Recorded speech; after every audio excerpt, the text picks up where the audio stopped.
আগামী 1 ডিসেম্বর মোক্ষদা একাদশী। এই একাদশী হলো সেই কৃষ্ণপক্ষের তিথি যেই দিন শ্রীকৃষ্ণ শ্রী অর্জুনকে গীতার উপদেশ দিয়েছিলেন। এই একাদশীর ব্রত পালন করলে কি হয়? এই একাদশীর ব্রত পালন করলে সর্বপাপ ক্ষয় হয় এবং মোক্ষ লাভ হয়। এছাড়াও জীবনে সমস্ত বাধাবিঘ্ন দূর হয়ে নেমে আসে শান্তি, পুণ্য সঞ্চয় হয় এবং অর্থভাগ্যেরও উন্নতি ঘটে। এই দিন আমাদের কি কি করা উচিত?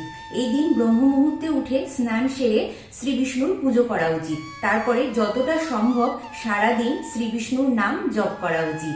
এছাড়াও এই দিন গীতা দান এবং গীতা পাঠের বিশেষ মাহাত্ম্য আছে।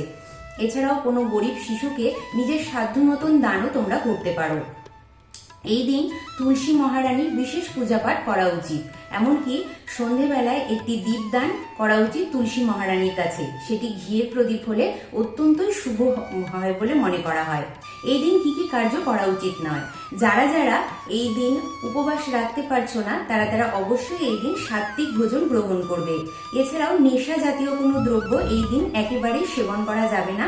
কারোর সঙ্গে ঝগড়া বিবাদ করা যাবে না, কাউকে কটু কথা বলা যাবে না এবং কারোর মনে দুঃখ দেওয়া উচিত নয় এই দিন। এছাড়াও এই দিন ব্রহ্মচর্য পালন করলে সর্বোত্তম ফল লাভ করা যায়। আর এই দিন যারা অনেক দিন ধরে অর্থকষ্টে ভুগছো তারা অবশ্যই ওম শ্রীম হরি ক্লিম এই মন্ত্রটি জপ করতে পারো। তোমরা গীতার 12 নম্বর অধ্যায়টি এই দিন পাঠ করতে পারো। আজকের ভিডিওটি থেকে যদি তোমরা একটু হলেও উপকৃত হও তাহলে অবশ্যই ভিডিওটি শেয়ার করে দাও তোমার প্রিয়জনদের মধ্যে, যাতে তারাও মোক্ষদা একাদশীর ব্রতটি অতি সহজেই পালন করতে পারে। যারা আজকে আমার পরিবারে নতুন এসেছো তারা প্লিজ আমার চ্যানেলটিকে সাবস্ক্রাইব করে আমার পাশে থেকো। চলো বন্ধুরা, রাধে রাধে।